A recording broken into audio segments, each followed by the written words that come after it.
Je sais que vous attendez mercredi avec impatience, mesdames et messieurs, mercredi en CNPS. Aujourd'hui, je suis entouré comme à l'accoutumée des compétences de mon pays. Je suis avec Joël Cadet d'Impact News. Très heureuse, Joël. Merci, excellente sœur. Merci et compétente. Thierry Bongo, journaliste indépendant. Merci Thierry d'être là. Merci également Paulette Kimoto. Et nous allons découvrir aujourd'hui une autre compétence de mon pays. C'est la première fois qu'il participe à WebPress. Comme je vous l'ai dit, WebPress, vraiment c'est le plateau, le lieu qui vous permet de découvrir les intelligences de mon pays. Et bien aujourd'hui, je vous présente Jaspi Sepia de Gazette. Très heureuse. Merci beaucoup. Voilà. Aujourd'hui, nous allons parler de deux grands thèmes. Nous allons un peu parler de la ville de Kinshasa, mesdames et messieurs, parce qu'aujourd'hui, l'image que donne la ville de Kinshasa après les pluies, en tout cas, c'est catastrophique. Chaque soir, les images de Kinshasa, et bien, on a l'impression que Kinshasa est devenue vraiment la nouvelle Venise. Alors, Joël Cadet, on se pose la question, Kinshasa se noie ou il n'y a pas une politique urbaine pour les inondations? C'est vrai que les gens diront que les inondations, ce n'est pas l'apanage de Kinshasa, ça se fait ailleurs dans le monde, mais si on a l'impression que chaque année, maintenant, ça devient une habitude qu'on ait de telles images après les pluies de mois de novembre. Donc, madame, vous savez, Joël Cadet Ndangaje a toujours été pour l'alternance dans la vie. L'alternance permet à créer une sorte d'émulation, une sorte de concurrence, une sorte de stimulus pour mieux faire. Je vais vous donner les deux mandats du président de la République, Joseph Kabila. Le premier mandat, vous avez vu que ça avait sensiblement diminué les inondations sur les grandes artères de la ville parce qu'on s'était beaucoup plus donné à la construction, à la reconstruction du pays. Le pays avait été reconstruit avec de grands boulevards, le boulevard du 30 juin, l'avenue d'Evano ici, où il est ri, avec des grands caniveaux, le boulevard Lumumba, et ainsi de suite. On avait résolu peu à peu ce problème. Mais vous allez constater que le deuxième mandat n'a été consacré qu'à la conservation du pouvoir, qu'aux efforts, aux sacrifices que l'on fournit pour conserver le pouvoir, pour se maintenir au pouvoir. Et lorsque on fournit les efforts pour se maintenir, pour conserver le pouvoir, on oublie les autres aspects de la vie. Vous allez constater que depuis 2001, on ne parle que dialogue, concertation nationale, dialogue.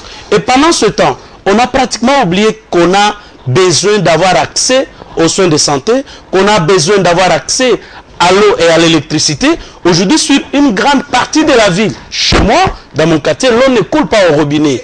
Je ne saurais pas le dire sur le plateau. Vous savez que nous sommes de temps en temps cherchés. Je vous dis que l'eau ne coule pas sur une grande partie de la capitale. L'eau ne coule pas au robinet parce que l'usine de captage de Ndjili a été noyée. Donc vous allez vous rendre compte que on ne s'occupe plus des autres aspects de la vie nationale, on ne s'occupe plus du ventre des Congolais, on ne s'occupe même pas du social des Congolais, on ne s'occupe même plus des routes. Ce qui fait qu'aujourd'hui, on a abandonné les autres aspects de la vie nationale pour se consacrer uniquement au dialogue. Il y a ceux qui sont pour le dialogue, ceux qui ne sont pas pour le dialogue. Et en conséquence, les autres aspects sont abandonnés et la ville est en train de se noyer. Non seulement que la ville se noie, les gens meurent dans l'est de la RDC, personne n'en parle. Les dernières pluies diluviennes ont provoqué des morts d'hommes ici à Kinshasa. Personne n'en a parlé. Mais j'ai vu des images choquantes où on prend des enfants qui ne savent pas ce que les grands font. J'ai vu ces spots-là passer sur plusieurs chaînes, je ne sais pas, je n'ai pas regardé Congo Web, peut-être que c'est passé aussi ici, où les enfants demandent aux adultes d'aller au dialogue pour conserver ce que vous avez construit. Qu'est-ce que vous avez construit? Ce que je veux est que nos autorités sachent au-delà de leur pouvoir, que le pouvoir leur a été donné, ne fût-ce que pour s'occuper des aspects notamment de l'urbanisation, des problèmes. Aujourd'hui, les pluies remettent en cause la révolution de la modernité. Aujourd'hui, les pluies remettent en cause tous les travaux qui ont été faits. Vous savez que l'eau et les macadams, ce sont les grands ennemis.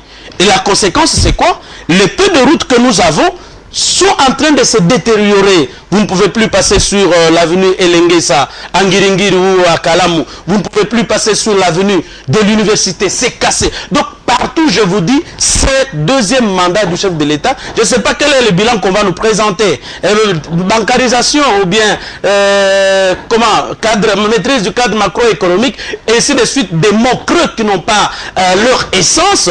Parce que lorsque vous regardez, on n'a plus de routes, on n'a plus de caniveaux, les immondices, c'est partout. Donc, je ne sais pas qu'est-ce qu'on peut nous présenter encore comme bilan. Thierry Bongo, la ville de Kinshasa abandonnée à elle-même. On se pose la question, c'est vrai qu'on paye les taxes, il y a un gouverneur qui est là depuis pas mal de temps. On se pose la question, on dirait que vraiment Kinshasa est abandonné aujourd'hui. Les images sont vraiment... on nous dira bien sûr, et je le répète, que Kinshasa n'est pas la seule ville où il y a des inondations, mais on a l'impression que ça devient vraiment une répétition. Après ce que vient de dire Joël Cadet, je risque quasiment de dire que je n'ai plus grand chose à dire, il a pratiquement tout ramassé. Mais pour circoncire un petit peu le cadre, pour s'arrêter jusqu'à Kinshasa, on peut constater effectivement que l'exécutif provincial a totalement échoué et l'exécutif provincial a totalement démissionné de ses responsabilités. Comment se fait-il dans une capitale comme la nôtre, on ne voit plus les véhicules de l'OVD, l'Office de voirie et de drainage, circuler ne fût-ce que pour faire des petits travaux d'entretien dans la capitale. L'argent que les Congolais, que les Quinois contribuent à travers les différentes taxes, patentes et compagnie, à quoi elles servent? On est en pleine opération de paiement de vignettes. C'est l'argent que la Nigeria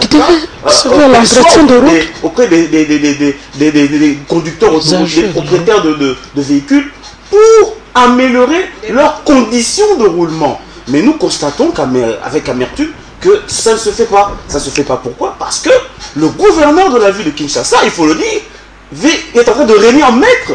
On ne sent plus la présence de l'organe de contrôle qui est l'Assemblée provinciale, qui devrait se faire en ce moment des missions de contrôle, d'évaluation des travaux de voirie et de drainage dans la ville de Kinshasa. Les différents projets, on en est où? Je parle de la commune de Kalamou, miroir de la capitale, qui est en proie à des diverses difficultés de roulement sur cette artère à cause justement des intempéries. Vous avez une avenue comme Kimou Nzaki pratiquement délabrée malgré le fait qu'elle a été le sujet de trois marchés publics pour sa réhabilitation. On a commencé, on s'est arrêté, on a commencé, on s'est arrêté. Mais aujourd'hui, si vous passez sur cette avenue de Kalamou, vous constaterez qu'elle est totalement impraticable sur plusieurs tronçons, que ce soit à Kaouka, que ce soit à Yolo Nord, que ce soit même jusqu'au rond-point Ezo, on ne sait plus y arriver. Et malgré le fait qu'il y a un grand ministre de l'Habitat qui se trouve là-bas, dans ce quartier-là, à Pinzi. Voilà, donc en fait, c'est que nous sommes en train de vivre une période de négligence totale, comme l'a évoqué mon confrère Joël Cadet. Nous sommes dans une période de négligence totale. Les politiques sont dans la marmite politique. Le reste ne les intéresse plus. Mais ils doivent savoir qu'il y a une ville à gérer. Et que cette ville, si elle est bien gérée, le peuple qui donne le mandat va se retenir d'eux. Mais malheureusement, si vous demandez au premier des Quinois, est-ce que vraiment Kinshasa, vous la sentez gérer? Il vous dira que c'est faux. C'est faux et archi faux. Où se trouvent les députés provinciaux? Mais où se trouve le gouverneur de la ville de Kinshasa? Il est pratiquement plus à Kinshasa, il est pratiquement à l'étranger tout le temps. Mais maintenant, qu'est-ce qui va se passer? La ville est en train de sombrer dans les eaux. Les eaux, d'où elles viennent, ce sont des eaux de pluie diluvienne, mais aussi les eaux usées des consommations des ménages. Elles vont vers où? Où sont partis les caniveaux? On n'en a presque plus dans les grandes artères de Kinshasa. Aujourd'hui, Kinshasa se limite à la ville de la Gombe. On se pose la question de savoir. Je risque de paraphraser un politicien du Palou qui a justement dit que c'est la République de la Gombe qui gère actuellement. Parce que tout se fait là-bas, rien ne se fait dans nos cités. Et tout est consommé là-bas. Et tout est consommé là-bas. Jasmine, je prends un peu notre volet. C'est vrai qu'on a un peu trop fustigé le gouvernement. Moi, je prends un peu l'aspect aussi du comportement de la population. Est-ce que la population elle-même n'est pas aussi responsable de la situation? C'est vrai que ce n'est pas le gouvernement qui vient jeter les immondices dans les caniveaux. C'est vrai que ce n'est pas le gouvernement qui ouvre les dalles à toilette pour nous déverser, exprimer, permettez le terme, dans la rue. Ce n'est pas le gouvernement qui demande à la population de construire tout au long des rivières. Il faut quand même que la part de responsabilité de la population soit relevée dans cette situation aussi, j'espère. Je ne voudrais pas vraiment abonder dans le même sens que vous. Je vais commencer d'abord par un sage qui a dit il n'y a pas de mauvaises troupes, il n'y a que des mauvais chefs. Si et seulement si, parlons pratiquement de l'urbanisation de la ville, et qu'il y avait une bonne politique de l'urbanisation, je pense qu'actuellement, on n'aurait pas de constructions anarchiques et on n'aurait pas de gens qui pourraient jeter n'importe quoi dans les rues. Par exemple, aujourd'hui, moi je vais vous faire voir quelque chose. Il y a quelques jours, je suis passé sur le boulevard. L'OVD est en train de curer pratiquement les caniveaux, mais ils vous laissent pratiquement le sable sur la rue pendant 2-3 jours. Donc on parle, Pasteur Rigotti l'a d'ailleurs soulevé, il a même posté les images sur les réseaux sociaux. Voilà. Qu'est-ce qui va arriver après? C'est qu'une partie de ces sables rentrera dans les caniveaux et après 2 jours on reviendra sur le même travaux. Donc moi je pense qu'il faudrait d'abord créer une nouvelle bonne politique de l'urbanisation de la ville ainsi que des bonnes mentalités qu'il faudrait créer. Vous savez, si moi je passe sur une rue et que je vois qu'il n'y a aucun morceau de papier sur la rue, même mon mouchoir que j'ai utilisé pour m'essuyer, j'aurais difficile à le jeter par terre. Donc dans une certaine mesure... C'est ça le comportement du Congolais aussi. Justement. Participe à la détérioration de l'environnement. Qu'est-ce qui se passe? Mais pourquoi en Europe le Congolais se comporte différemment quand il est par exemple dans la ville de Lubumbashi? En Europe, c'est trop loin. Quand il est à Kolosi, à Lukasio, à Lubumbashi, le Congolais ou le Kino a un autre comportement que si c'est tout à Kinshasa. Paulette, ça ne se passe que ici. Pourquoi? Parce que moi, si pour jeter un morceau de papier sur la rue, je dois avoir vu un autre morceau où je dois rajouter le mien. Si je ne vois rien, écoutez, même moi, quand je suis sur le boulevard, devant, je crois, devant pratiquement presque mon bureau là, devant qu'il marque, quand je descends de mon taxi par exemple, ou si quand j'ai un morceau de papier, écoutez, je sais qu'il y a des poubelles, je regarde où est-ce qu'il y a la poubelle et j'y dépose mon papier. Moi je pense que si et seulement si on doit éduquer, et sur toutes les rues, à l'époque, moi je me rappelle, on était encore tout petit, il y avait un service hygiène qui circulait dans des maisons où on devait venir contrôler si vos latrines étaient propres, si vos toilettes étaient bien entretenues, sinon vous devriez aller payer. Mais aujourd'hui, ce service est passé. Je reviens encore par rapport au comportement des Kino. C'est vrai que le gouvernement, ça part de responsabilité. Dans notre pays, on sait qu'il y a des responsabilités. Chacun s'est dédouane. Mais moi, je veux qu'on compartisse un peu les responsabilités et le comportement des Kino. Est-ce que le Kino n'est-il pas aussi co-responsable de la détérioration de son cadre de vie? Madame, pas du tout. J'ai toujours... moi, je suis villageois. Je viens de l'intérieur du pays.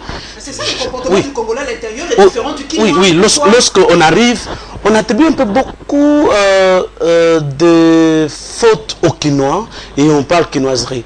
Mais je vais vous donner un cas. Ce n'est pas tout simplement un problème de Quinois ou un problème de comportement.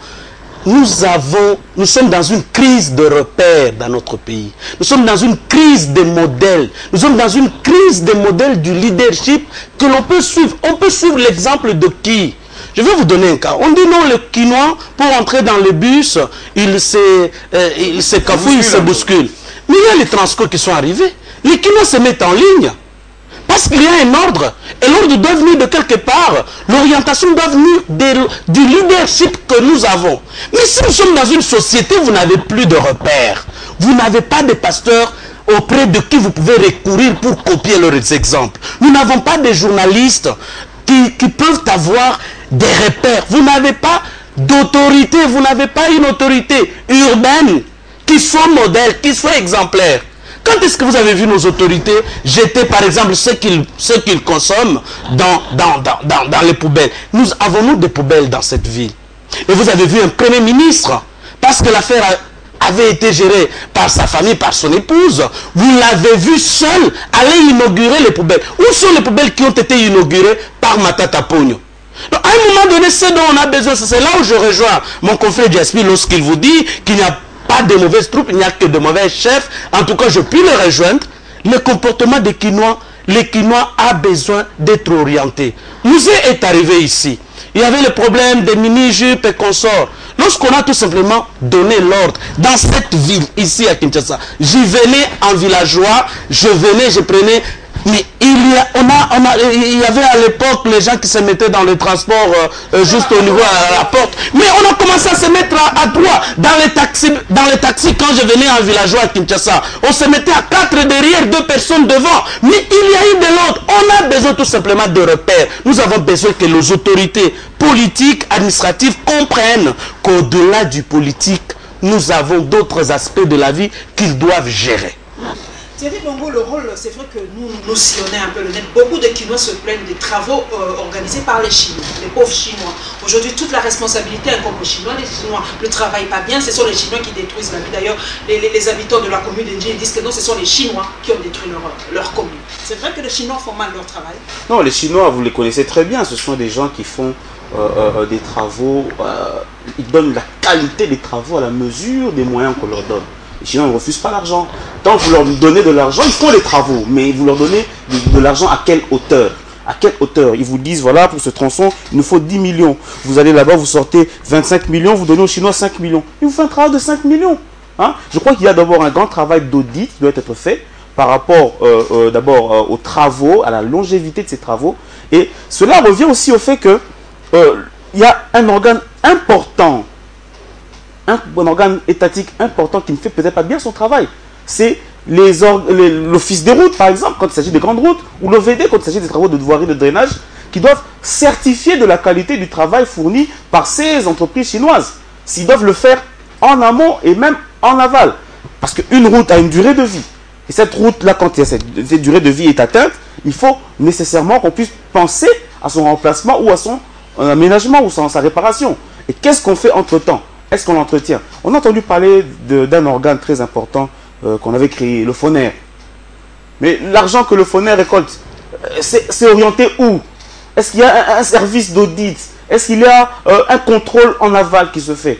On a l'impression qu'on crée, on lance, mais il n'y a pas de feedback. On ne sent pas la main de l'État pour contrôler si effectivement l'argent que le contribuable congolais a effectué pour tel travaux a été effectivement bien entretenu, bien fait. Et est-ce que effectivement les travaux qui ont été commis à ces entreprises chinoises ont été faits dans la qualité voulue? Il y a aussi un problème de normes. Au Congo ici, quelle est la norme congolaise pour construire une route? Dans les autres pays, vous ne pouvez pas construire la route n'importe comment. On vous dit que chez nous, c'est autant d'épaisseur de couches de roulement. Je ne suis pas un technicien, je ne vais pas aller dans les termes techniques, mais on a fréquenté un petit peu ce milieu-là pour savoir qu'il y a dans d'autres pays des normes. Chez nous, on fait un peu du méli-mélo, on accepte ceci, on construit Sendwe d'une manière, on construit Victoire d'une autre manière. C'est du méli-mélo. Vous voyez ici, il y a des exemples très clients que j'aime beaucoup citer de ce qu'on appelle le manque de planification aussi dans la construction de nos routes. C'est l'avenue de l'espace Huilery, le rond-point Huilery. Qu'est-ce qu'on a fait là-bas? Il y avait un rond-point qui permettait la circulation des Congolais de manière un peu plus réglementaire et plus régulière. On a cassé le rond-point, on a construit une espèce de chose qu'on ne comprend pas. Une chose sans forme. Une chose sans forme. On nous dit que voilà, il y avait de l'argent qui était décaissé, qui était détourné, mais on ne sait pas aujourd'hui voir qui a été puni à cause de ça et ça. Il faut savoir que la question des routes est totalement vitale. C'est pour ça, quand le chef de l'État avait lancé les 5 chantiers, on peut dire que c'était une pensée, une vision qui cadrait avec effectivement les besoins de développement de la République. Mais dans la pratique, dans le faire, nous constatons que le discours était bien différent des actes. Et c'est cette façon de faire qui justement froisse un petit peu et nous récoltons justement les fruits de cette mauvaise préparation, cette mauvaise conception aujourd'hui. Les Chinois, on y revient. Est-ce que c'est vrai que les Chinois font mal? Comment les gens se plaignent? Est-ce qu'on ne peut pas changer un peu peut-être les Japonais? C'est pas la faute des Chinois. Moi, je pense que c'est un problème d'abord de ce que l'on donne. On ne peut offrir que ce que l'on a. Admettons que l'asphalte pour mettre 15 cm, ça vous demande 50 millions de dollars. Ok. Pour, je ne sais, parlons de 15 km. Kilomètres de route, vous savez, pour continuer, ça veut dire que l'entreprise en soi, il fait sa facture, il dit c'est 15 millions de dollars, et il va là-bas, on libère 15 millions de dollars, mais à la source, déjà, on lui demande d'écouter notre commission, c'est pratiquement des 10 millions de dollars. On remet à l'entreprise 5 millions de dollars. Pensez-vous que l'entreprise ferait bien son travail? Mais les Chinois ne se plaignent pas. Est-ce qu'il n'y a pas de contrôle? Le feedback, justement, c'est à ce niveau que je trouve un problème. D'ailleurs, moi, je suis content parce qu'il y a déjà aujourd'hui une loi au niveau déjà au niveau du Sénat. Il n'y a pas de structure qui contrôle la sortie de l'argent, quelque chose comme ça. Il n'y a rien. Si, le contrôle existe, mais on sait que quand on sort déjà 50 millions de dollars, et je sais que moi, mon pourcentage c'est 60%, que je récupère mes 60% à la source, c'est quoi mon problème? Les autres, l'entreprise a son argent, il peut faire son travail comme il le peut. Le grand problème, c'est à notre niveau. Si on pouvait permettre à ce que tout le monde, et donc, pardon, à notre niveau, les journalistes, et que nous ayons le droit vraiment d'avoir l'information. Au niveau des entrepreneurs, au niveau de l'argent quand c'est sorti au niveau de la source, je pense qu'on aurait tous une bonne idée. Mais chez nous, ici, quand vous allez demander de l'information, on vous dit là, il y a une restriction d'information, vous ne pouvez pas être informé sur tel ou tel autre. Vous demandez, alors que il y a la Constitution qui dit que celui qui détient de l'information pour le besoin public, il les détient pour ceux-là qui ont besoin de cette information-là. Mais quand vous allez demander cette information, il vous la refuse. C'est comme si quelqu'un qui avait détenu quelque chose qui vous appartient, vous venez la demander, il vous dit non, je ne peux pas vous la donner. Vous comprenez ce qui se passe? C'est que nous n'avons pas aujourd'hui le droit d'avoir l'information vraie et à la source. C'est ce qui pratiquement handicap presque toute la marche. Mais je regarde les Belges quand même, parce que revenons quand même aux Belges, parce que moi j'ai l'impression que nous, en tout cas, on échoue. Est-ce qu'il n'y a pas un plan de cette ville de Kinshasa? Est-ce qu'on n'a pas ce plan-là comme ça? On ne sait pas comment Kinshasa a été bâti, on ne sait pas. Comment ça se fait, l'urbanisation aujourd'hui? Mais c'est là, c'est là où il y a un problème. On doit partir de quelque part. Non, c'est là où il y a un problème avec même les tribunes de Muzito quand il a dit Kinshasa, c'est pratiquement bientôt un enfer. Un enfer dans la mesure où vous allez constater qu'aujourd'hui, il y a des zones non habitées. Kinshasa jusqu'aujourd'hui n'est habité qu'à 5% sur toute son étendue. Donc, Kinshasa n'est habité qu'à 5%. Et pourtant, il y a Maluku et Antsele où l'on pouvait construire, par exemple, l'immeuble que l'on appelle le plus intelligent de la République. Si on avait construit cet immeuble là-bas, si au lieu de vouloir construire la cité Oasis à Bandal ou construire les maisons en face de l'ISC à Gombe, on pouvait prendre ces maisons-là, les construire. Parce que ici, il y a maintenant un problème. Vous allez voir même, il y a la saturation. Vous allez voir l'immeuble intelligent. Tout à côté, même quand il ne pleuvait pas, il laisse l'eau ruisseler juste sur l'avenue de la justice. Et vous allez voir, même s'il n'a pas plu, vous allez constater que l'eau ruisselle de l'immeuble et des immeubles tout autour, juste sur l'avenue. Donc ça veut dire quoi? Il y a un plan qui a été établi. Mais nos amis qui sont en train de construire en hauteur, il n'y a plus les canalisations telles que laissées par les Belges sont pratiquement bouchées. On voit ça avec le collège Boboto. Et en conséquence, cette eau-là vous revient. Et quand elle vous revient, c'est pour détruire. Parce que l'eau ne négocie ni avec l'asphalte, ni avec les maisons. Il n'y a pas de dialogue avec l'eau, il n'y a pas de glissement avec l'eau. C'est qu'elle doit détruire et vous n'avez pas à négocier avec elle. Mais aujourd'hui, au lieu, ceux qui gouvernent, ceux qui gèrent, au lieu d'exploiter les espaces verts qui sont restés, vous voyez que... Est-ce que vous avez constaté même, on a parlé de l'écologie COP 21, mais vous allez constater que Kinshasa, nous avons connu une saison sèche de plus de 7 mois. Et pourtant, à l'époque, quand nous avons été à l'école, nous avons appris que dans l'ouest de la RDC, la saison sèche, c'est 3 mois. Tout au plus, 3 mois et demi. Mais les premières pluies que nous avons connues cette année ont commencé au mois de novembre. C'est-à-dire nous sommes partis depuis mars, parce que je n'ai pas bougé, je suis resté en tout cas sédentaire à Kinshasa depuis mars jusqu'à aujourd'hui. Vous allez constater qu'il n'y a pas eu de pluie à Kinshasa.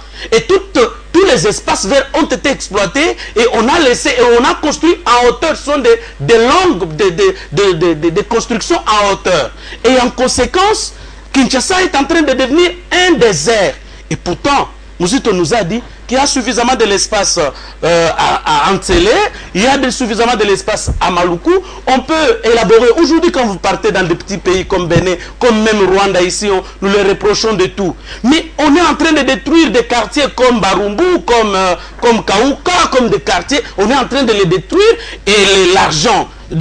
on construit des maisons sociales, je crois, il y a un nom approprié. On construit des maisons et on prend les gens qui ont les moyens, on achète ces maisons-là à crédit, on accorde des crédits à la population. Mais ici, chez nous, c'est la politique, rien que la politique. Et pourtant, il y a moyen d'aménager les choses de telle sorte que chaque Congolais, chaque Quinois puisse se retrouver. Je n'ai même pas envie de parler politique parce que ce sont vraiment des situations. Ah, ça sert à rien. Ça sert à rien. Bon, est-ce qu'on ne peut pas détourner un peu ces anciennes communes, vraiment comme les Barumbu, les Kinshasa et tout ça, pour recréer d'autres ailleurs? Ça s'est fait ailleurs. Pourquoi on n'a pas une politique, une vision globale de la ville? Mais dans 50 ans, Kinshasa n'existera plus. En fait, c'est qu'il faut... Parce que les érosions qu'il y a maintenant vers Mongafula, c'est incroyable. C'est ça. Donc en fait, c'est que il faut... C'est que ça, il relève de l'hôtel de ville, il relève justement du ministère de l'urbanisme et l'habitat. Même l'hôtel de ville a dans son sein un gouverneur chargé de l'urbanisme et de l'habitat. Il doit avoir un plan d'aménagement du territoire, ne fût-ce que pour la ville de Kinshasa, qu'on puisse savoir qu'est-ce qu'il faut faire. Parce que les Belges ont construit une ville sur base d'un certain nombre de la population, qui n'est plus la même aujourd'hui. Nous sommes pratiquement 10 millions. Et 10 millions sont concentrés au centre de la ville et une petite partie aussi en périphérie, dans des communes populaires telles que Tchangou, Kimbanseke et compagnie, hein, le district de la Tchangou, voilà. Donc il y a un besoin de repenser la capitale. Parce qu'il faut savoir aussi que le Belge avait construit la capitale selon ses besoins de maîtrise de la colonie. Vous remarquerez que certains axes sont directement vers le centre-ville et d'autres sont directement en dehors du centre-ville. Il fallait contrôler les indigènes, leur entrée et leur sortie afin qu'ils puissent être bien maîtrisés par rapport aux besoins du colon. Il y avait des camps militaires à la sortie de chacun de ces axes principaux pour maîtriser les risques de violation, de soulèvement, de violation des articles 64 que nous parlons aujourd'hui. Et donc, il fallait à cette époque contrôler l'indigène à telle sorte qu'il puisse ne pas fuir le maillon sécuritaire qu'avait établi le Belge, vu de la philosophie de la colonisation. Bon, après Mobutu, on n'a pas voulu changer vraiment la chose parce qu'il fallait avoir la même mainmise vis-à-vis du Congolais, du Zaïrois de l'époque, le contrôler, mieux le contrôler, c'est ainsi que même la voirie, même les routes étaient ainsi faites. Aujourd'hui, nous sommes en démocratie, nous devons penser notre façon de voir la capitale. Il faut déconcentrer la capitale par rapport à l'administration parce qu'il faut savoir que le gros des emplois vrais, le gros des emplois certifiés sont les fonctionnaires et les fonctionnaires sont tous vers la commune de la Gombe et c'est important qu'on puisse délocaliser certains services de l'État dans d'autres communes pour qu'on puisse y avoir plus d'émoluments, d'attirance des Congolais vers ces communes-là. Est-ce qu'on ne peut pas créer notre capitale pour la RDC? Créer une autre capitale, je ne pense pas. Côte d'Ivoire l'a fait avec Yamoussoukro. Voilà. On a fait, on a l'impression que c'est cette fois. Je pense que il nous est arrivé, une fois j'ai assisté à un séminaire avec les gens du centre de recherche géologique et minière, où ils ont parlé déjà qu'à l'époque où il y avait le Belge, il y avait un système d'urbanisation qui avait été créé par rapport à eux et ils ont même évalué le nombre d'habitants qu'il y aurait au-delà des années 80 à Kinshasa. Ils ont donné un deuxième plan d'aménagement du territoire et ils ont même parlé jusqu'en 2050 comment est-ce qu'il faudrait. Il y avait déjà un centre, quand on traçait le pays était quadrillé pratiquement. On avait un centre commercial qui était pratiquement presque vers le Kasaï, je pense. Quand on trace le pays, donc il y avait un centre. Et quand on fait déjà ces centres-là, on peut traverser le pays, donc la RDC ici à pied, du nord au sud, de l'est à l'ouest. Si on peut seulement remettre ça, on ne peut que créer deux chemins. Celui qui traverse, celui qui vient du nord vers le sud, et celui qui vient de l'est vers l'ouest et qui traverse le pays. On aura, on ne créerait même pas une capitale, mais la capitale se créerait elle-même. Du fait déjà du mouvement qu'il y aurait, du flux commercial, économique qu'il y aurait. Donc il s'est créé elle-même. Donc aujourd'hui, il nous est presque impossible, comme vous le dites, d'aller du nord au sud. Je ne l'ai constaté que... Un Quinois ne peut pas prendre sa voiture et aller à Lubumbashi. Non, il ne peut le faire peut-être qu'avec une moto. Comme je constaté avec un de mes amis, Marc Bruston, tu connais encore. Avec une moto, oui, il peut le faire. Si quelqu'un peut déjà faire ça en moto, ça veut dire qu'on peut le faire en voiture. Pourquoi est-ce que l'État ne peut pas y penser? Au lieu de penser comme Thierry vient de le dire, à la politique.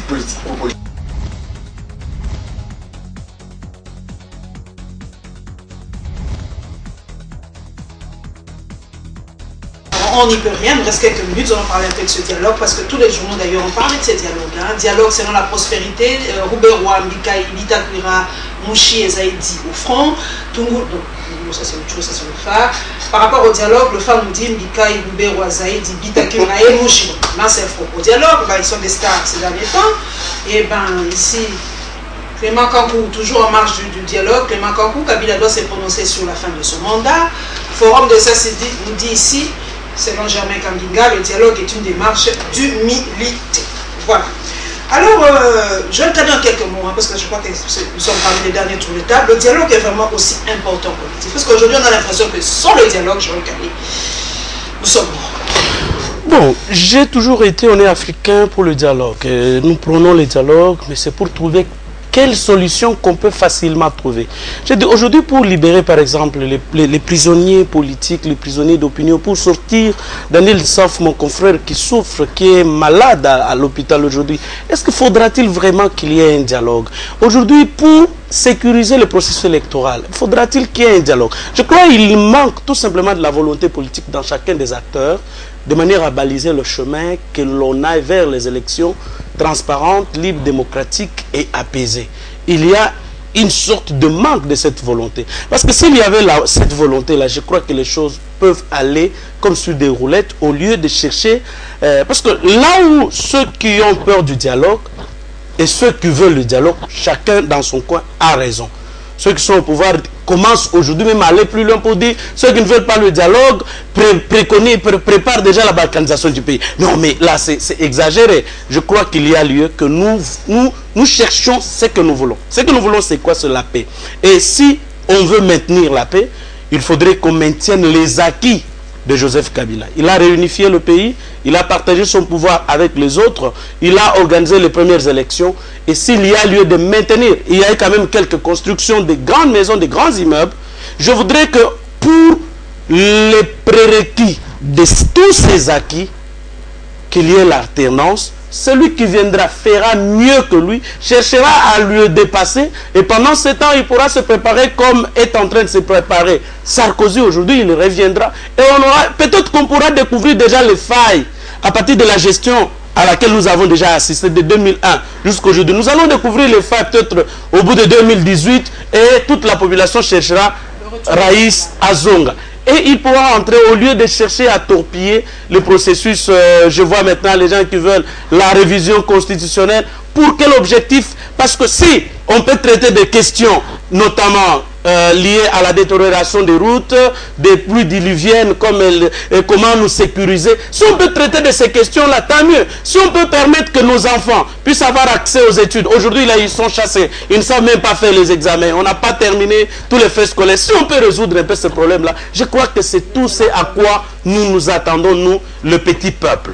Thierry Bongo, c'est vrai que le dialogue aujourd'hui, moi je vais dire, j'assume un peu, ça réveille un peu ceux qui sont un peu... les politiques qu'on croyait un peu enterrés, mais ils sont ressuscités aujourd'hui. Il y a le Gouvernement, il y a le Bitakwira, il y a Boucher. Incapable de mobiliser même 50 personnes à Kinshasa. Ce dialogue-là, au finish, c'est pourquoi? Est-ce qu'ils ne sont pas à la recherche des postes? Parce qu'on sait comment ça se termine. Tout ça. Ils sont là pourquoi, en fait? Ils disent que non, c'est pour la paix. Mais cette paix-là, il y a la paix sociale aussi qui doit exister. Mais c'est de quelle paix ils parlent, en fait? Bon, je ne parlerai pas pour eux. Je voue un profond respect à ces personnalités du pays qui ont quand même marqué l'histoire politique de notre grande nation. Ce sont des acteurs politiques, et au Congo, les acteurs politiques ne meurent jamais. Ils ne meurent peut-être que de mort naturelle, mais ils ne meurent jamais de par leur pensée, leur capacité de développer des idées. Mais seulement, je peux constater que le dialogue crée justement cette émulation. Les gens pensent que c'est l'occasion de pouvoir se dire des choses, se rencontrer et sortir de bonnes idées. Du choc des idées, j'arrive toujours à la lumière. Et l'inclusivité que peut susciter ce dialogue peut produire, je pense, je le pense et je le crois, les meilleures des idées pour sortir le pays de cette crise. Un petit peu de chantage, Thierry. Chantage. Sans dialogue, c'est le chaos. Sans dialogue, sans dialogue, c'est la balkanisation. Je ne vois pas. Sans dialogue, eh ben, c'est le non, tout. Paulette, je ne vois pas Mouchi, je ne vois pas Zaidingoma, je ne vois pas Rouberoy. Je ne les vois pas faire un chantage parce qu'aujourd'hui, politiquement parlant, au regard même de ceux qui représentent leur parti politique, je ne les vois pas peser sur une quelconque balance pour permettre un certain franchissement des idées. Je vois plutôt que c'est une... Moi, je les suis, on ne parlait pas en l'air. Eux, ils ont vécu la guerre, ils connaissent la guerre, oui, ils connaissent la souffrance. Donc, ils ne veulent pas de guerre. Ils ont vécu l'histoire de ce pays, ils savent comment les guerres commencent, ils savent comment les guerres se terminent. Et moi, à mon avis, si je soutiens l'idée du dialogue, c'est pour éviter qu'on puisse aller dans des scénarios extrêmes. Parce que nous connaissons le Congolais. Il y a cet esprit d'intolérance qui commence à planer autour des différents salons politiques, et ça ne peut pas permettre justement un atterrissage en douceur. Vous savez que 2016, qui pointe déjà à l'horizon, nous sommes déjà à la porte de 2016, est une année totalement de haute tension critique.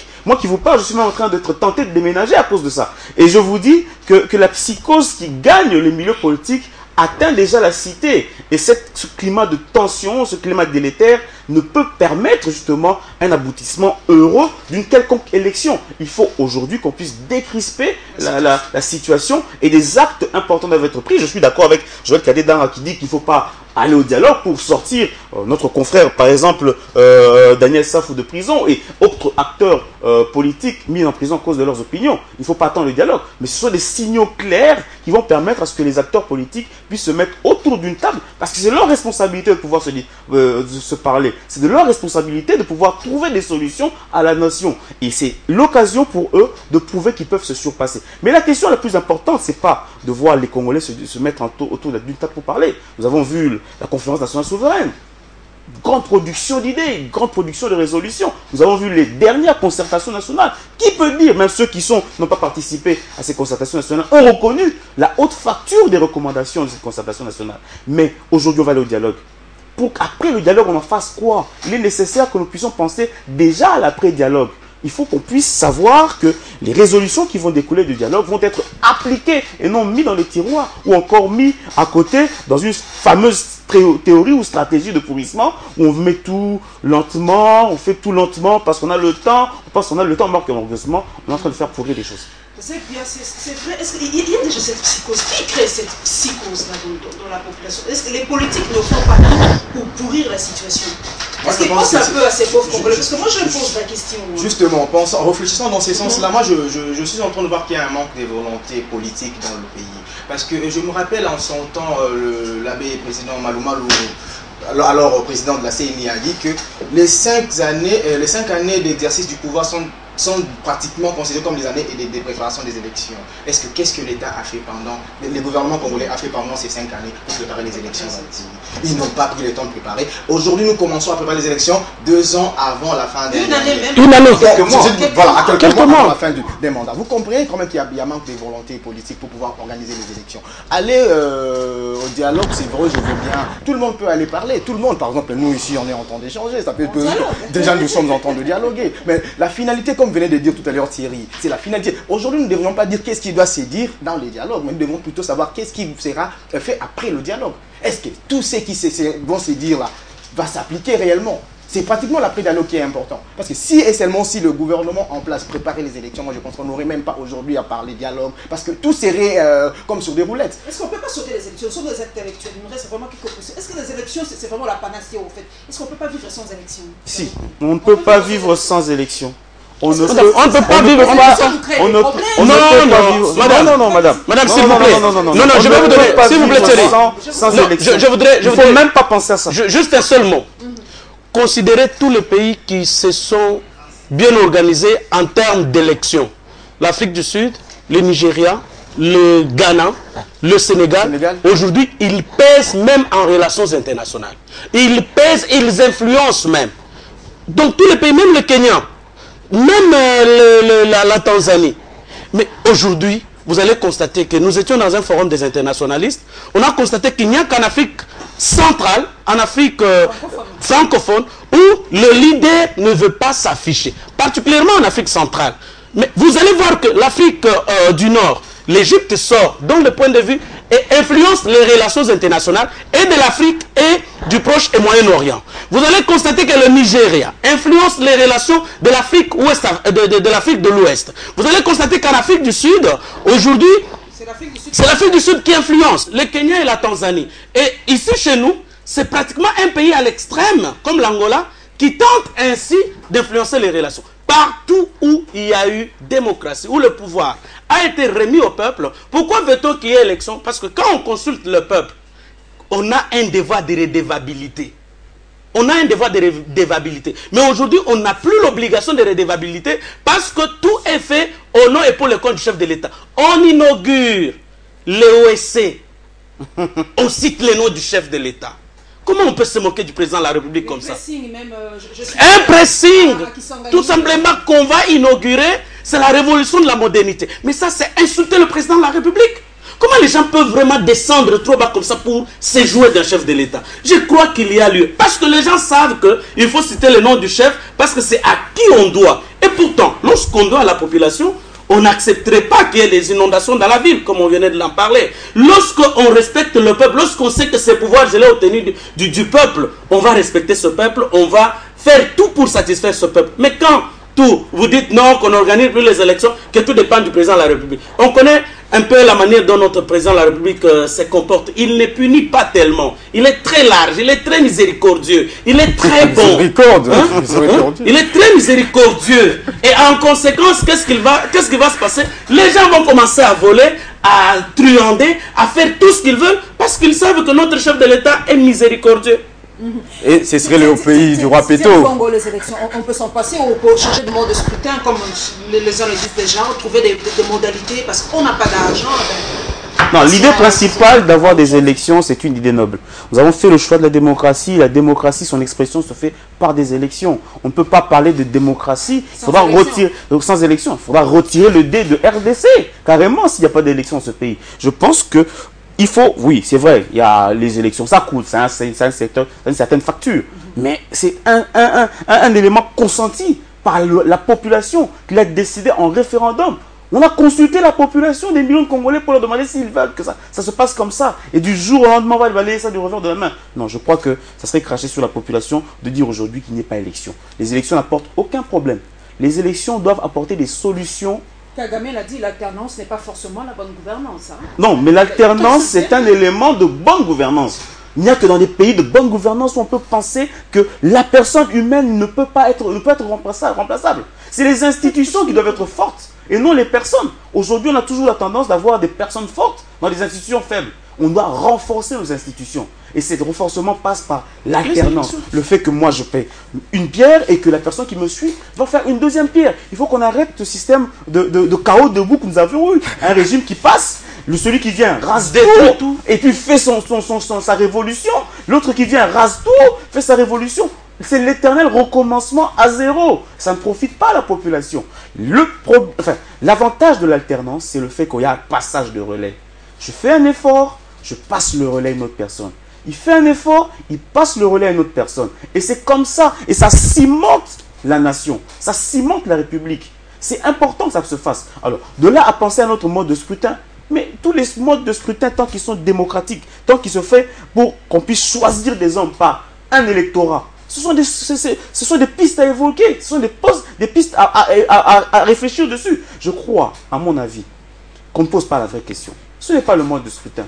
Toute la classe politique est suspendue à une seule annonce. Le départ de Kabila. Exactement. C'est ça. Il ne faut pas qu'on puisse se leurrer. Les gens sont en train de fonder des histoires. La classe politique est suspendue à une seule question. C'est de savoir si le président de la République sera encore au-delà de 2016. Au-delà des réponses que lui-même a déjà fournies, comme quoi il a dit qu'il n'allait jamais torpiller la Constitution, comme quoi il a dit qu'il n'allait jamais se maintenir au pouvoir. Au-delà de tout ça, les gens veulent le voir parler. Et je crois qu'un grand rendez-vous est en vue. C'est le Congrès, c'est l'état de la nation. Et dans ce discours, un message clair sera rendu. J'ai foi, il y aura un message clair qui va être rendu. C'est bien, réfléchissons. Prenons l'exemple du Maroc. Moi, je me dis, bon, le Maroc, c'est un royaume. Il y a son souverain, il y a un premier ministre qui travaille. On ne peut pas copier ce modèle. Que le Congo devienne carrément un royaume, nous avons un roi, et puis on change simplement. Non, ça ne marchera pas. Là, on évite les élections. 450 le roi de qui? Moi, je suis d'avis que c'est déjà dépassé. Peut-être que nous pourrions y réfléchir pendant que Mobutu était là. Ça aurait été mieux, mais les temps ont tellement révolu au point que nous sommes partis de la colonisation à la dictature, de la dictature aujourd'hui à la démocratie. Revenir à un royaume qui est juste, ils ont été comme c'est là depuis un moment. Ils ont été là. Aujourd'hui, le grand problème, c'est le respect, comme venait de dire Thierry, des textes. Nous avons des textes que nous devrions respecter. Quitte à nous de savoir comment le respecter. Aujourd'hui, moi, je me dis toujours que si nous avons fait de la justice de notre pays la force, il n'y aurait pas des gens plus forts que les autres. Mais aujourd'hui, c'est la force qui devient même la justice.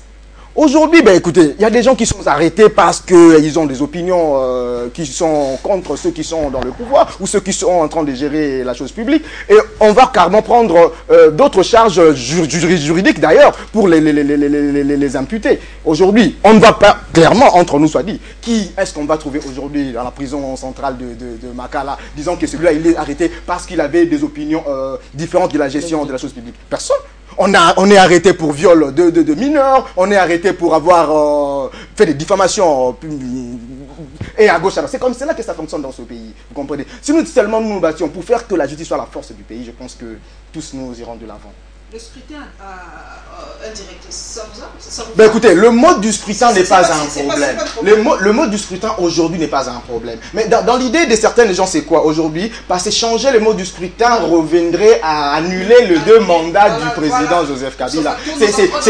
C'est pratiquement là que se trouve le problème. Tel que le politique aujourd'hui pense que le président Kabila doit nécessairement partir du pouvoir et on ne devrait pas penser. Aujourd'hui, moi je me dis, aujourd'hui, la constitution du pays doit être réformée. Il y a tellement d'incohérences dans la Constitution. Mais aujourd'hui, quand on pense aujourd'hui toucher à la Constitution, on a toujours l'idée derrière la tête que si on touche à la Constitution, automatiquement le pouvoir du président devrait continuer. C'est là où se trouve le problème. Non, je voudrais juste placer les mots. Vous savez, les institutions, les systèmes politiques est confectionné par des hommes en vue d'obtenir certains objectifs. Aujourd'hui, nous allons changer notre système politique, nous allons changer notre régime politique. C'est pour quel objectif?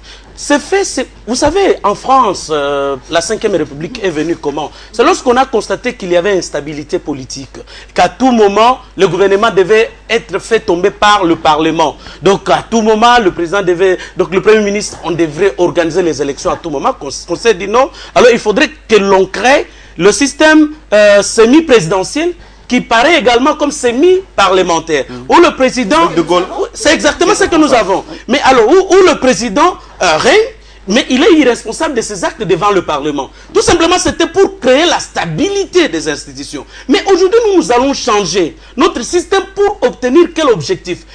En quoi ce système électoral, en quoi ce mode électoral a empêché l'actuel gouvernement à accorder l'eau et l'électricité à la population pour qu'on puisse le changer? C'est en fonction des besoins que nous avons que nous pouvons dire non, non, écoutez, Madame Paulette, nous sommes des intellectuels, nous sommes des compétences, notre pays regorge un stock très large des compétences, réfléchissons sur un mode de scrutin. Mais il ne faudrait pas qu'on réfléchisse en fonction seulement du président de la République. Même quand on n'a pas balayé sa maison à Kaouka, on responsabilise le président de la République. Même quand on a tout fait, non.